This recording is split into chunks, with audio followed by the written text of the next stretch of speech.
Welcome back to the Banderpod, the writerly and readerly podcast of Bandersnatch Books. We're a small press publisher of treasures found off the beaten path for lovers of all that is good, true, and beautiful. I'm Rachel Donahue, and today I'll be your host as we're talking with author Loren G. Warnemuende about collaborating with non-writers, particularly non-writing family members. Loren is the author of the Daughter of Arden trilogy, which is a retelling of the Grimm's fairy tale Maid Maleen.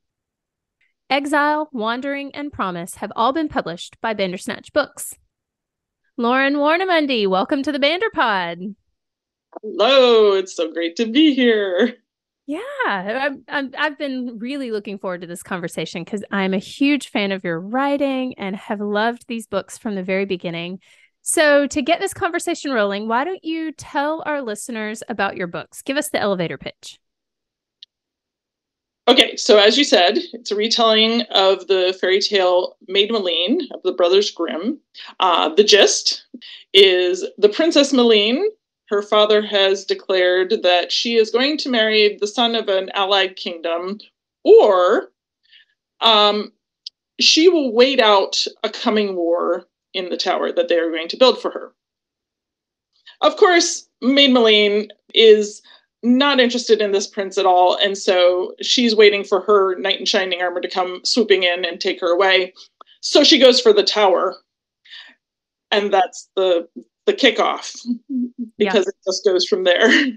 Right, and then, so that's basically book one, is her time in the tower. So then, what flows out from that, books 2 and book 3? Wandering through a war-torn kingdom when Maleen and her maidservant have no idea what happened over the past 3 years. They have very few resources, but her hope and goal is to rally her people to retake her own kingdom. Yes. and by the time we get to book 3, like, this is full-blown fantasy. I mean, this is no longer in the realm of just a fairy tale retelling. Like, there are elements of magic, and it's kind of on an epic scale. You know, you've got these kingdoms battling and power, and it's a fascinating development. I want to talk about the seed of the idea for this. Obviously, it's a retelling of a fairy tale. So J.R.R. Tolkien had the seed of an idea, just this hobbit, this concrete image. C.S. Lewis had this idea of a fawn with parcels by a lamppost, and kind of the stories grew out from there. I've heard Carrie talk about Rosefire kind of grew out of this line of poetry from T.S. Eliot. So talk to me about like how the seed of the idea grew that made you want to develop this into a story. We had a big picture book when I was a kid that included Maid Maleen, and that's how I first heard of the story. So I grew up thinking it was well known. It had stellar pictures. It was printed in the 1960s. So I love the lush illustrations with the girls with their gowns are just incredible. There's a picture of her wedding gown toward the end. That's just incredible. The idea of surviving was part of it too, because she and her maid survive on nettles, so this idea of could you really eat nettles, would that actually work? And so as I got older and discovered other retellings of fairy tales, I took the images in my head. I started looking into more things like, can you eat nettles? Amazingly, you can. Yeah, so this series was 25 years in the writing from beginning to end. So in these early days, you were newly married, and I've met your husband, Craig. He's an engineer, and he is not a writer. And I know that Craig has been a part of this process, and I want to hear you talk a little bit about what that looked like from the very beginning. So I will say, in some ways, Craig is a writer. One of the reasons that I kind of was attracted to him from the very beginning was I found out that he had done better in like his AP English class in high school than I did. Oh. He was a well-rounded character, let's just say. Right. Okay. So he does have some writerly tendencies. He is not a dedicated writer. Right. And now his much more technical writing, in terms of what he's writing. Yeah. So I've heard you talk about how early on, Craig heard you were working on this story, and he said, when I first started writing it, it was romance. And Craig's like, that's really boring. There's so many more interesting things you could be doing with it. That was kind of the initial of our ongoing conversations, because throughout the 25 years of writing, he was always my sounding board. He always was the one who said, well, how about such and such? And it was almost always something that I wanted to throw in the towel, throw something at him, maybe. Because it seemed to derail everything I had planned. Mm-hmm. And inevitably, again and again and again, until that I just expect it now. Within a couple days, my brain would have gone to work on what he had suggested, been playing with other ideas that had been already in place, and suddenly new things would start emerging, and all of it would mesh together into something much better than what I had originally planned. I love that. I love that he has been a part of this creative process. I mean, this is your story. It's your writing, it's your voice, but Craig's fingerprints really are all over the story too. And I know we were having a conversation briefly before we started recording about how Craig, being an engineer, has definitely influenced how you describe the structure of a tower or bridges. Like, you start to notice the architecture in a way that is very concrete, that just brings the world to life. And I find that to be fascinating. So were there ever any moments of, I mean, you've said that there's some tension, like he's going to throw something out there and initially you disagree with it. It takes you some time to process. Were there any points where the two of you were in disagreement about something about this story? The third one, she's dealing with her courtiers, her nobles from her country. And it's her first time really dealing with them as their possible queen. And she's trying to navigate this situation. Probably one of the reasons why it took me so long to get to the third book, one of the reasons was because I didn't know, politics. I'm like, ugh, I don't want to write politics. And Craig kept saying, hey, this will be really great. You'll really be able to get into the politics of it and the negotiation of what's happening. And I'm like, no, this is horrible. This is not what I want this third book to be about. And so I would push back on it constantly. And in some ways, he helped me with navigating that. It definitely ended up becoming more the way I would do it and how I would navigate the politics than maybe he would have envisioned in the first place. I found out a lot of politics is negotiation and diplomacy. Yeah. And so I can write that. I've got experience with that as a mom. Yeah, it's amazing how these things apply. Yeah. Arbitrating a fight between children is, it has similarities to diplomacy on the state level, I'm sure. Right.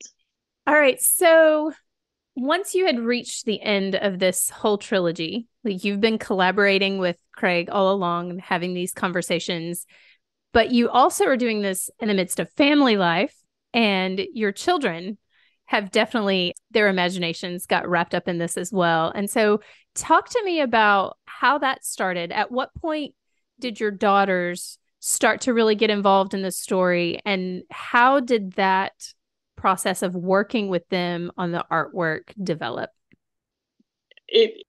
Our girls were pretty early readers, our oldest Claire particularly, but I did have her put it off because I felt like I wasn't sure at that point whether it was YA, whether it was more adult, were the themes okay? And it probably wasn't till she was 13 or 14 that I was like, oh, I think it's okay. You could read this now. So she read the first one, thoroughly enjoyed it, read the second one. About that time, her sister Evie started reading them, but the third one wasn't written. And suddenly they wanted to get the ending. And I didn't have the ending written. So that was a motivating factor for getting the third book written. Yeah, that's a great motivator. It definitely is helpful. It's like, why didn't I do this earlier? I should have introduced you. Through the Habit, or the online writing community, the Habit, I found other readers, including you, Rachel, were one of the early on ones of going, I want to read it too. Yes, and loved it. And that was definitely encouraging and motivating until I could finally get the third book written. They approved, my children approved of the third book. Craig approved. I love it. Yeah, he did have this is going back to Craig, but he had a very important change that I had to make in the final chapter. So I had written the final chapter almost as a report written by someone else after the fact. Mm-hmm. And when he first read through it, he's like, this isn't a good report. The civil engineer with experience in business, he's like, this is a horrible report. This is not how you would write a report. So I took it and completely rewrote it. It's not a report anymore. Yes. I love what you did with the last chapter, by the way. It's very creative and just ties everything together beautifully. So thank you. Thank you, Craig. Well, thank you. And thank you guys, too. You guys pushed me to the final change on that one, which was a good move. So the girls got old enough to read it. Then we contracted with Bandersnatch in order to publish the books. And we knew early on that the girls would be able to do artwork for each of the chapter headings because both of them had gotten very skilled in sketching, and they were on board for that. So it was fun to pull them in on that and know that we could include them in the process. The fun part with the covers is that we had planned on, as you know, we'd planned on finding someone professional to do the cover art who had experience in graphic design, and that was understood across the board. My kids were like, yeah, there's no way we're doing that. But that particular year, my daughter Evie was taking a graphic design class, and so she started playing. Claire had some sketches that she had made up because we were trying to brainstorm what would we want the covers to look like. Yeah, like you have to have some kind of design. You have to give some kind of idea to an artist who's going to take it and run with it. And it was, well, let's see, I saw you and Carrie in February of 2022. Yes. And I had Evie's most recent mock-up. We all took a look at it, and you and Carrie looked at each other and said, yeah. It was absolutely beautiful and captured just so well what we had envisioned. We thought, let's just go with this. I love not only to see their skills blossoming, but also just the humility with which they were open to working collaboratively and creatively. And I think that goes a lot toward seeing their parents work collaboratively and creatively together.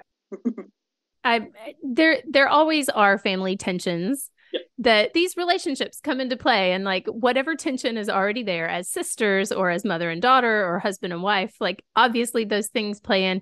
But when you have a healthy relationship, you can work through those things and end up with something beautiful at the end of it. I've just been fascinated by watching that whole process with your family and just the beautiful things that come out of it and the way you guys support one another and encourage one another. That's been a lot of fun. Well, we are drawing toward the end of our time together, and I just want to like hit you with a few popcorn questions, just some fun things to end on. What's your favorite word? Oh my. I like so many words. Oh, I'll just pull one out. Luminescence. There we go. Luminescence. Ooh, that's lovely. What's your favorite writing snack? I always have water on hand. I mean, water's good. Water, this time of year, hot tea, coffee in the morning is essential. So probably drinks like that. Drinks more than snacks. That's good. Very cool. All right. And for the last question, because we are a publisher of treasures found off the beaten path, what is your favorite treasure found off the beaten path? A book that you've read recently, or maybe an all-time favorite book that maybe people haven't heard of before? Okay. I'm going to go with my standby, Mary Stewart. Her 20th century British author, her adventure suspense romance stories, which were definitely a genre of that time period. But she has such fabulous imagery in her writing. And I really like her characters, the dialogue interaction. I love it.